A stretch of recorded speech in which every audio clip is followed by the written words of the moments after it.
Patuloy na pinarurusahan ang kongresistang nagmiyaw-miyaw, ngunit wala pa rin nakakasuhan na malalaking magnanakaw. Masyado naman po tayong naging sensitibo. Sa larong basketball, tayo tinatawag na mga nana. Konting sagi lang, nagpa-foul na agad. Kong Miao Barsaga is merely expressing his views under a current backdrop of unprecedented level of corruption in government never before seen. We have a duty to balance accountability with fairness and to allow room for correction without unnecessarily depriving the people of the 4th District of Cavite of their chosen representative. For these reasons, in the interest of consistency and institutional integrity, I respectfully oppose the motion to suspend Representative Barzaga anew. Pero ako po ay naniniwala na ang muling pagsuspinde kay Representative Barzaga ay hindi magpapanumbalik ng respeto ng taong bayan sa ating institusyon. Ang pagsuspinde sa isang halal na opisyal ay hindi magpoprotekta, bagkus lalong magpapahina sa kongresong ito. The will of the electorate should always reign supreme. Si Representative Barzaga ang pinili ng mamamayan ng Dasmariñas. There are lingering questions regarding members of this House violating conflict of interest, contractors, traders selling projects, yet we have not acted on them. In fact, we have tolerated them. What message would it send if we suspend those who fight corruption while allowing those who commit to remain untouched? Madam Speaker, distinguished colleagues, isang mapagpalayang hapon po sa ating lahat. I rise to respectfully place on record my no vote in support for Honorable Francisco Kiko Barzaga and to articulate principled opposition to any disciplinary action that undermines constitutional freedoms and the sovereign mandate of Kong Kiko Barzaga's constituency. It bears repeating that Honorable Barzaga holds his seat not by appointment or party fiat, but because of the direct mandate of his constituents as reflected in the official election results and his assumption of office in Article 6, Section 6 of the Constitution. It points out that legislators derive their authority from the electorate. Any penalty imposed on Kong Barzaga that derives the people of Dasmariñas of representation must be carefully scrutinized against constitutional standards. Ang pinarurusahan po natin sa mga hakbang ito ay hindi si Kong Barzaga, kung hindi ang mga taong nasasakupan ng kanyang pamumuno. Ang mga mamamayan ng Dasmariñas, Cavite ang nagbigay ng kanyang mandato at siyang nagluklok sa kanya upang iparating at marinig ang kanilang tinig sa kapulungang ito. Tila tinatanggalan natin siya o sila ng lehitimo at malinaw na pamumuno sa paulit-ulit na mga hakbang upang patahimikin ang kanilang representante.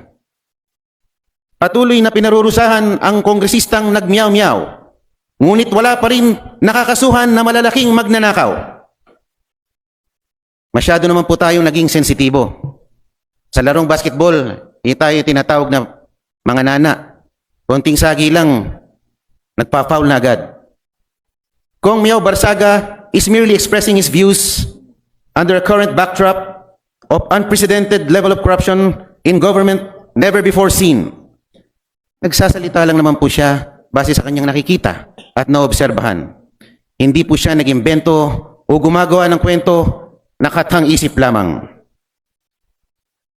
If the disciplinary actions against Kong Barzaga stem from speech that discusses public issues such as statements on corruption or critical commentary, such actions risk contravening the fundamental right to freedom of speech and curtailing legitimate political expression. In closing, I reiterate the call I made the last time I rose in plenary to speak about the same matter. Huwag po natin hahayaan ang institusyong ito, ang House of Representatives, nagipitin ang kanilang sariling mga miyembro. 6 months ago, when this matter first came before the House, I voted to reprimand, not suspend, Representative Kiko Barzaga. I did so after carefully weighing our Constitution, our rules, and the fundamental demands of due process. While I considered the conduct unbecoming of a member of Congress, I did not believe then, nor do I believe now, that it met the threshold for suspension. Suspension is a severe sanction, It temporarily withdraws not only a member's privileges, but also the representation owed to his constituents. It is, in effect, the final step before the political death penalty of expulsion. Our discipline must be principled and proportionate, not reactionary. To impose another 60-day suspension today would be inconsistent with that principle and with the standards we seek to uphold. While attacks against this institution through social media are indeed improper and undermine public trust, our response must remain measured and just. We have a duty to balance accountability with fairness and to allow room for correction without unnecessarily depriving the people of the 4th District of Cavite of their chosen representative. For these reasons, in the interest of consistency and institutional integrity, I respectfully oppose the motion to suspend Representative Barzaga anew. Thank you, Madam Speaker. Majority Leader. Madam Speaker, may I now recognize Representative Elijah San Fernando to explain his vote. The Honorable San Fernando is recognized. Madam Speaker, mga kaibigan, ang kalayaan po sa pagsasalita at pagpapahayag ng damdamin ay nag-a-apply kahit sa taong pinakaayaw natin. Kahit pakaalitan, kaaway, o kinasusuklaman natin ng isang tao, hindi nito maaalis ang kanyang karapatang makapagsalita at ipahayag ang kanyang saloobin. Freedom of speech, Madam Speaker, is not selective. Hindi ito pumipili ng kulay o paniniwala sa politika. It is a constitutionally guaranteed and protected right. This representation understands the concerns of our colleagues in this august chamber. True, we must observe proper decorum. True, we, elected officials, are held to a higher ethical standard. Totoo na dapat nirerespeto at pinoproteksyonan ang ating institusyon. Pero ako po ay naniniwala na ang muling pagsuspinde kay Representative Barzaga ay hindi magpapanumbalik ng respeto ng taong bayan sa ating institusyon. Ang pagsuspinde sa isang halal na opisyal ay hindi magpoprotekta, bagkus lalong magpapahina sa kongresong ito. The will of the electorate should always reign supreme. Si Representative Barzaga ang pinili ng mamamayan ng Dasmariñas. Kaya sila lang din ang may karapatan na magtanggal sa kanya. Hayaan po natin na ang mga taga Dasmariñas ang humusga, pumatol sa kanilang hinalal na kinatawan. Yun lamang po, Madam Speaker at mga kaibigan sa bulwagang ito, magandang hapon po sa atin. Majority Leader. Madam Speaker, may I now recognize Representative Egay Erice to explain his vote. The Honorable Ariz is recognized. Thank you, Majority Leader. Thank you, Madam Speaker.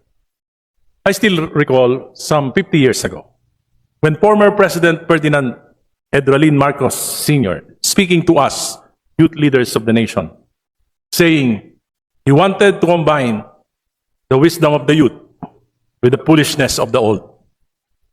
He said, the greatest advantage of the youth is the right to make mistakes in the process of learning. Mayroon po kasabihan, pagka yung bata, kakamali, kumisan, nakakatuwa. Pero pagka yung matandang katulad ko, ang nagkamali, parang nakakabwisit na.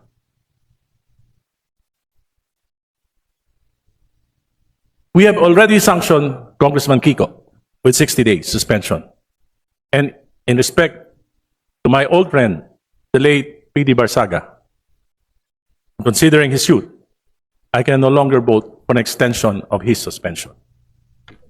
Furthermore, there are lingering questions regarding members of this House violating conflict of interest, contractors, traders selling projects, yet we have not acted on them. In fact, we have tolerated them. What message would it send if we suspend those who fight corruption while allowing those who commit to remain untouched in this House? Some of the posts of Congressman Kiko, I would submit as extremely reckless. Pero nakikita ko rin po, meron din po siyang mga posts that reflects public sentiments. Kaya ngayon po, pinili ko ang magpatawad. Dasal ko, Panginoon, patawarin niyo po ako tulad ng pagpapatawad ko sa kapwa ko. pinili ko. I chose to be kind. Not just to Kiko. Chose to be kind